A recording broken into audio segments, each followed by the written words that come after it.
Elastisitas merupakan ukuran derajat kepekaan atau sensitivitas atau fleksibilitas dari suatu variabel jika variabel yang mempengaruhinya berubah. Nah, di dalam bentuk umum, rumus elastisitas bisa kita rumuskan, bisa kita tuliskan sama dengan persentase delta Q per persentase delta X atau delta Q per Q dibagi delta X per X atau delta Q per delta X dikali X per Q. Nah, rumus ini kita sebut sebagai point elasticity, ya. Jadi ini kita sebut sebagai elastisitas titik. Nah, kemudian elastisitas titik ini, karena kalau kita menggunakan elastisitas titik itu untuk perubahan X naik atau X turun itu menghasilkan angka yang berbeda, maka kemudian disempurnakan dengan yang namanya elastisitas busur, arch elasticity. Ini mengukur elastisitas di antara dua titik, sama dengan delta Q per delta X dikali setengah X1 plus X2 dibagi setengah Q1 plus Q2. Nah, di mana Q adalah variabel dependen atau variabel yang dipengaruhi dan X adalah variabel independen, variabel bebas atau variabel yang mempengaruhi. Untuk menentukan apakah peka atau tidak peka, apakah elastis atau tidak elastis, itu digunakan kriteria seperti ini. Ketika elastisitasnya lebih besar satu, kita mengatakan elastis, kita mengatakan sensitif. Ketika elastisitasnya lebih kecil satu, berarti inelastis. Ketika elastisitasnya sama dengan satu, dikatakan unitary elastis. Ini suatu kondisi di mana persentase perubahan Q sama dengan persentase perubahan X. Ya. Kemudian ketika elastisitasnya tak terhingga, kita mengatakan elastis sempurna. Ketika elastisitasnya sama dengan 0, kita mengatakan inelastis sempurna. Nah, sebagai catatan, untuk menentukan apakah elastis ataukah tidak elastis, yang digunakan adalah nilai mutlak. Nah, kemudian kalau di dalam permintaan, kita bertitik tolak dari anggapan atau dari asumsi bahwa permintaan banyak sedikitnya X yang diminta itu dipengaruhi oleh harga barang itu sendiri, harga barang X, harga barang Y, dan oleh income atau pendapatan. Nah, maka kita bisa menurunkan, kita bisa mencari apakah permintaan terhadap barang X ini sensitif terhadap harga barang X, harga barang lain, dan pendapatan. Maka kita menurunkan apa yang disebut dengan elastisitas harga permintaan atau elastisitas harga, elastisitas silang, dan elastisitas pendapatan atau elastisitas income. Yang pertama adalah elastisitas harga permintaan. Elastisitas harga permintaan itu menunjukkan persentase perubahan kuantitas yang diminta yang disebabkan oleh perubahan harga barang sebesar 1%. Ya, secara matematis sama dengan persentase delta Q dibagi dengan persentase delta P, atau kalau di dalam rumus elastisitas titik sama dengan delta Q per delta P dikali P per Q. Contoh soal. Harga beras naik dari 500 menjadi 750. Akibatnya, jumlah barang yang diminta turun dari 100.000 menjadi 80.000 unit. Berapakah elastisitas dari beras tersebut? Elastisitas harga dari beras tersebut. Ya, elastisitas sama dengan delta Q, persentase delta Q dibagi dengan persentase delta P, atau sama dengan delta Q per delta P dikali P per Q. Delta Q sama dengan negatif 20.000. Delta P-nya, harga naik tadi ya, dari 500 menjadi 750. Delta P-nya 250. P mula-mula adalah 500 dan Q mula-mula adalah 100.000. maka kita ketemu elastisitas harga dari beras tersebut sebesar negatif 0,4. Nah, apa arti elastisitas sebesar negatif 0,4 tersebut?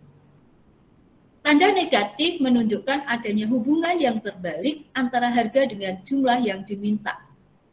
Berarti kalau harga beras naik, jumlah beras yang diminta turun. Kalau harga beras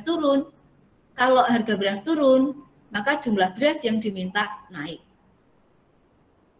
Kemudian 0,4 menunjukkan bahwa setiap kenaikan 1% pada harga beras akan menyebabkan jumlah beras yang diminta turun sebesar 0,4%. Nah, kalau kita lihat di sini, maka berarti persentase perubahan Q-nya itu lebih kecil dibandingkan dengan persentase perubahan X atau perubahan P.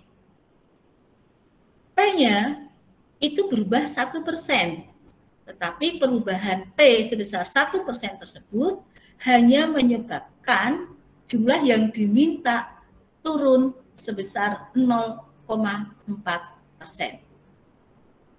Nah, dengan demikian kita bisa mengatakan bahwa untuk komoditi beras itu inelastis terhadap perubahan harga beras.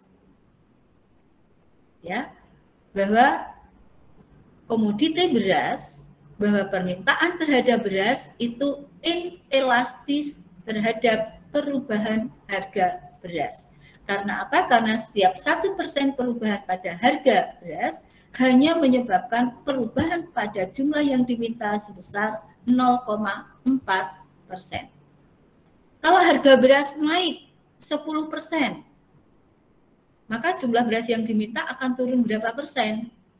Akan turun sebesar 4%. Nah, selanjutnya ada contoh lain di sini di dalam bentuk persamaan matematis. Misalnya diketahui fungsi permintaan suatu barang adalah P sama dengan 8 minus 0,5 Q. Hitunglah elastisitas permintaan pada Q atau pada jumlah yang diminta sebanyak 6, 8, dan 10. Selanjutnya, apa arti ekonomi masing-masing? Nah, untuk menjawab hal tersebut, saya sedikit mengingatkan kaidah diferensial, kaidah derivasi. Yang pertama adalah ketika kita memiliki suatu fungsi, yaitu Y, di mana Y tersebut merupakan fungsi dari X, Y merupakan fungsi dari X, maka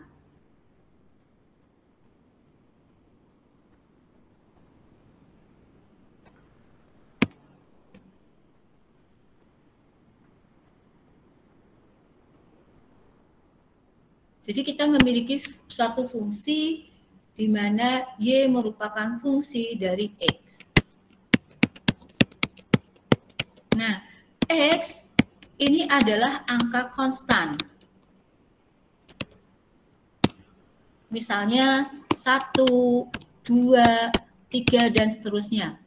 Maka turunan dari Y terhadap X akan sama dengan 0. Jadi semua angka konstan kalau diturunkan sama dengan 0. Misalnya begini, kita punya Y sama dengan 1. Maka delta Y per delta X sama dengan 0. Kita punya Y sama dengan 10. Maka delta Y per delta X sama dengan 0. Kita punya Y sama dengan 10 juta. Tetap angka konstan. Maka delta Y per delta X sama dengan 0. Nah, kemudian yang kedua, kalau kita punya sebuah fungsi Y sama dengan fungsi dari X, di mana Y sama dengan A X pangkat B. Maka turunan dari Y terhadap X adalah B dikali A dikali X pangkat B minus 1. Jadi, kalau kita punya Y sama dengan 20X pangkat 3, maka delta Y per delta X sama dengan 3 dikali 20, kemudian X pangkat 3 minus 1 sama dengan 60X kuadrat. Setelah kita tahu kaidah diferensial seperti itu, kita tahu kaidah derivasi, maka kita bisa menyelesaikan soal tadi. Ya. Yang diminta itu adalah elastisitas pada Q sama dengan 6, Q sama dengan 8, dan Q sama dengan 10. Kita coba dulu ya. Misalnya di sini ini adalah fungsi permintaannya. P sama dengan 8 minus 0,5 Q. Kita cari berapakah P pada saat Q sama dengan 6. Q sama dengan 6. Kalau Q sama dengan 6, maka P sama dengan 8 minus 0,5 dikali 6. Sama dengan 8 minus 3 sama dengan 5. Berarti pada pada Q sama dengan 6, P-nya adalah 5. Fungsi yang kita miliki, P sama dengan 8 minus 0,5 Q. Nah, padahal rumus dari elastisitas harga adalah delta Q per delta P dikali P per Q. Nah, ini kan kita tidak bisa kalau misalnya P sama dengan 8 minus 0,5 Q, ini kita tidak bisa turunkan terhadap P.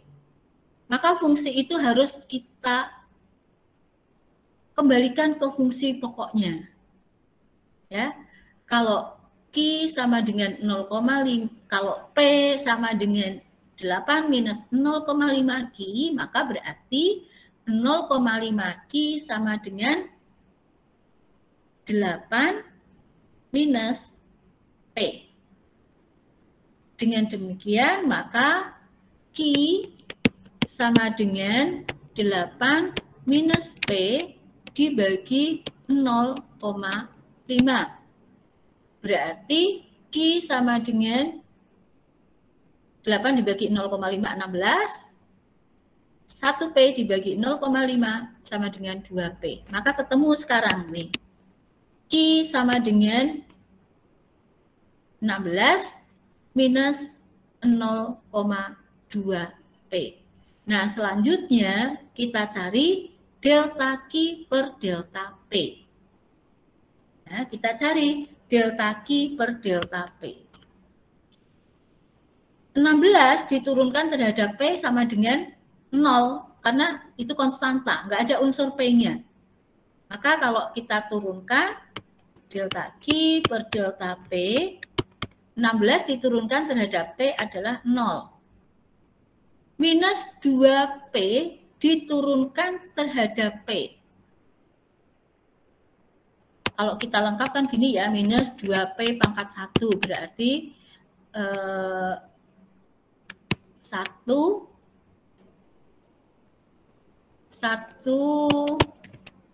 dikali minus 2 dikali P pangkat 1 minus 1, yang berarti minus 2 kali P pangkat 0. Semua pangkat 0 itu kan 1 nilainya ya. Berarti sama dengan minus 2.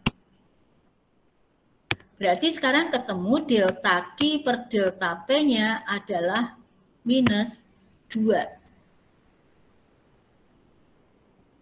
Ini sama dengan minus 2. P-nya berapa? P-nya tadi sudah kita hitung. 5. Pada Q berapa? pada Q sama dengan 6.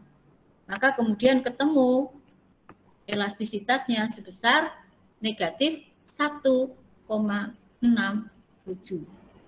Nah, kesimpulan kita, karena ketemu angka elastisitasnya adalah negatif 1,67, maka kesimpulan kita adalah elastis. Kenapa? Karena nilai mutlak dari negatif 1,67 adalah 1,67.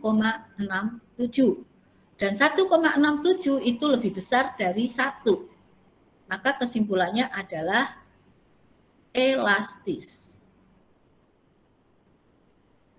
Maknanya apa? Apa arti ekonomi dari elastisitas sebesar negatif 1,67? Ini artinya kalau harga naik sebesar 1%, maka X yang diminta akan turun sebesar 1,67%. Kalau harga naik 10%, maka jumlah yang diminta akan turun sebesar 16,7%. Itu contoh yang lain. Nah, sekarang teman-teman itu bisa mencoba untuk mencari pada Q sama dengan 8, elastisitasnya berapa? Pada Q sama dengan 10, elastisitasnya berapa? Bisa dicari sendiri. Saya akan ke contoh yang lain. Nih, kalau misalnya kita punya sebuah tabel permintaan, ada beberapa kombinasi di sini dari A, B, C, D, F, G, H, I. Kemudian pada harga per unit 876543210. Kemudian kuantitas yang diminta di sini juga diketahui. Pertanyaannya adalah, berapakah elastisitas harga permintaan antara titik B dengan titik D? Titik B dan titik D. Pada titik B, harga per unitnya 7, jumlah yang diminta adalah 1000. Pada titik D, harganya 5, jumlah yang diminta adalah 3000. Ini dalam bentuk gambar seperti ini ya. Jadi pada titik B, harganya 7, jumlah yang diminta 1000. Pada titik D, harganya 5, jumlah yang diminta adalah 3000.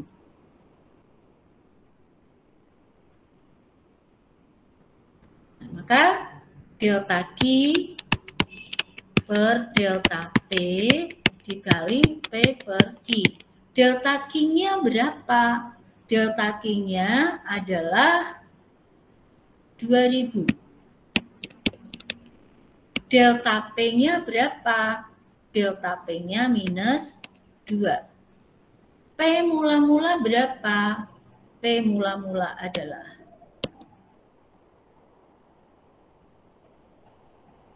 saya terbalik ya. Dari titik B ke titik D. Delta, betul ya. Harganya turun dari 7 menjadi 5. Betul kok ternyata. P mula-mula berapa? P mula-mula 7. Q mula-mula berapa? Q mula-mula 1000. Maka ketemu elastisitasnya adalah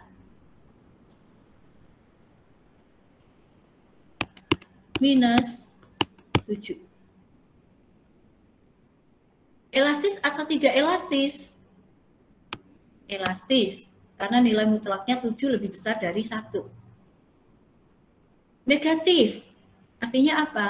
Artinya ketika harga naik, jumlah yang diminta turun. Angka 7 artinya apa? Artinya bahwa setiap persen perubahan pada harga menyebabkan perubahan pada jumlah yang diminta sebesar 7%. Ini kalau kita menggunakan rumus elastisitas titik. Nah, berikut ini kalau kita menggunakan rumus elastisitas busur. Nah, kalau menggunakan elastisitas busur, ini ketemu elastisitasnya adalah negatif 3. Artinya bahwa setiap persen perubahan pada P itu menyebabkan jumlah yang diminta akan berubah sebesar 3%. Ini elastis. Kalau mungkin saat ujian, teman-teman tanya nih, kalau ujian nanti yang digunakan apa, gitu ya, Bu? Apa yang digunakan, Pak? Apakah elastisitas busur ataukah elastisitas titik? Ya tergantung soalnya. Kalau yang diminta adalah elastisitas antara dua titik, itu kecenderungannya menggunakan elastisitas busur. Atau biasanya akan dikasih clue. Gunakan elastisitas titik untuk, nah, gunakan elastisitas busur untuk, nah, biasanya ada clue seperti itu. Jadi lihat clue-nya. Tapi kalau tidak ada clue-nya sama sekali, bisa menggunakan elastisitas titik, bisa juga menggunakan elastisitas busur.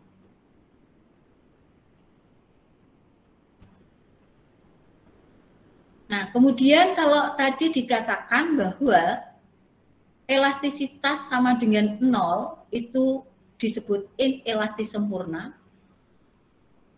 Kalau elastisitasnya tak terhingga dikatakan elastis sempurna. Di dalam bentuk gambar, elastis kurva permintaan yang elastis sempurna itu diekspresikan di dalam bentuk kurva permintaan yang tegak lurus. Tegak lurus ini elastis, ini inelastis sempurna. Jadi kalau misalnya nih, permintaan naik, jumlah ya permintaan semakin kuat. Nah, ini penawarannya tidak mampu mengimbangi kan, maka yang terjadi adalah harga akan naik. Contohnya apa? Contohnya produk-produk pertanian. Produk-produk pertanian itu kan dihasilkan pada secara musiman. Jadi misalnya nih permintaan terhadap cabai naik, apakah stok cabai bisa ditambah? Ya tidak. Karena apa? Untuk menghasilkan cabai itu harus menanam cabai dulu, kemudian menunggu musim panen lagi. Maka ketika di dalam suatu waktu tertentu permintaan terhadap cabai naik, yang akan terjadi adalah harga cabai akan naik. Musim lebaran biasanya membuat sambal goreng menggunakan bahan cabai. Tapi tidak sedang musim panen, maka harga cabai akan naik. Tanah juga ya. Tanah kan nggak bisa tuh supply-nya ditambah. Kalau permintaan terhadap tanah naik, maka yang terjadi adalah harga tanah akan naik. Kemudian yang lainnya untuk elastis sempurna. Untuk yang elastis sempurna secara grafis tercermin pada kurva permintaan yang horizontal. Jadi ini menunjukkan bahwa permintaan itu sangat sensitif. Jadi perubahan harga yang kecil saja itu menyebabkan banyak barang yang diminta itu berubah besar sekali. Nah, kalau barang-barang mewah itu cenderung semakin sensitif terhadap perubahan harga tersebut.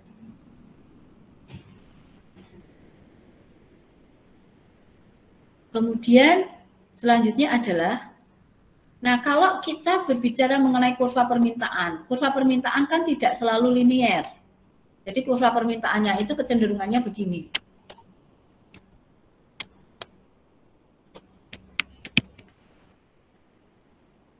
Nah, pada harga tinggi ini cenderung inelastis.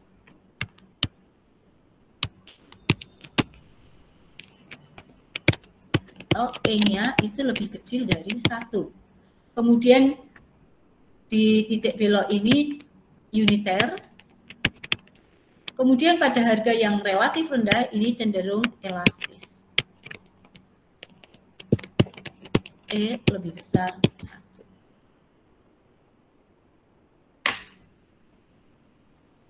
Baik, kita lanjutkan.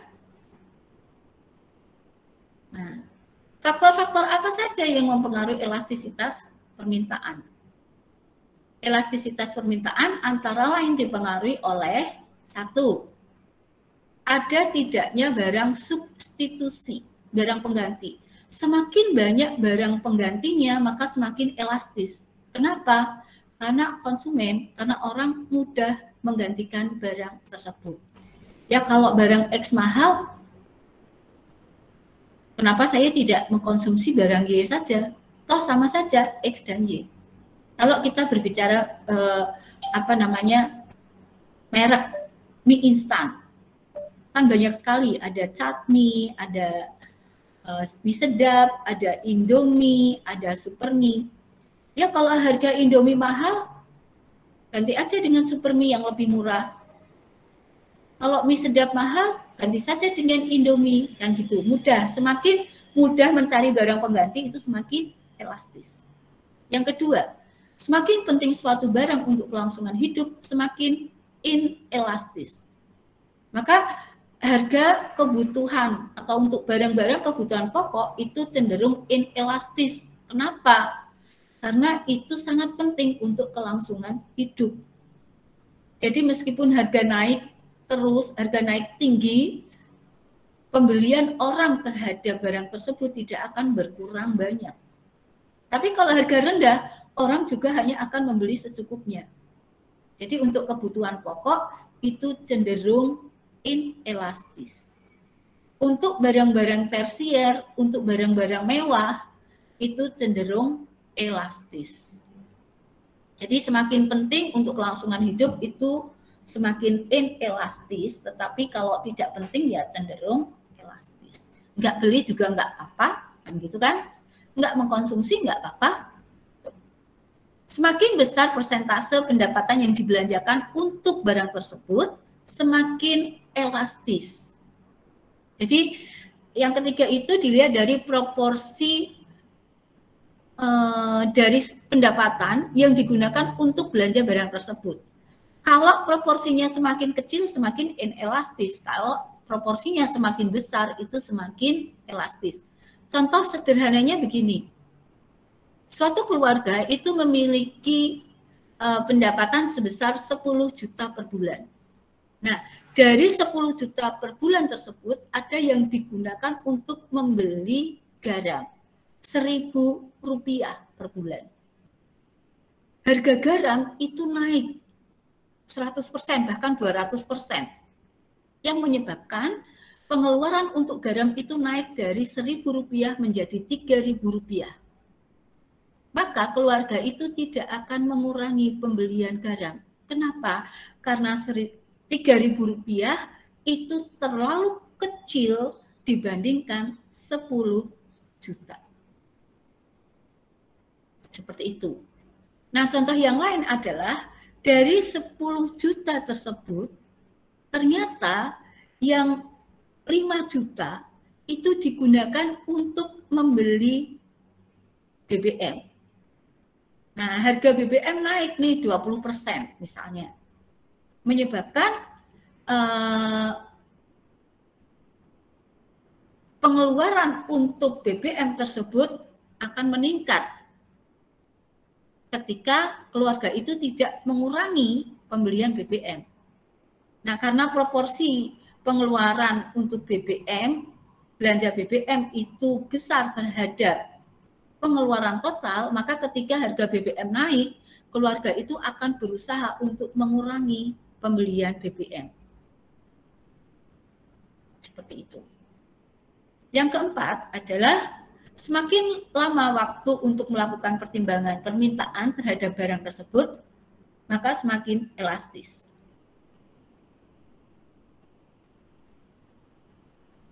Jadi artinya bahwa elastisitas itu juga dipengaruhi oleh jangka waktu untuk menyesuaikan diri. Semakin panjang jangka waktu untuk menyesuaikan diri terhadap perubahan harga, maka akan semakin elastis. Untuk elastisitas pendapatan dan lain-lain bisa menyesuaikan. Ini contohnya. Ya. Misalnya kita punya suatu schedule yang menunjukkan hubungan antara kuantitas yang diminta dengan pendapatan. Kalau pendapatannya 2.000, yang diminta 200, harganya 3.000, yang diminta 400. Kita menghitung elastisitasnya ya. Berarti delta Q per delta I dikali I per Q.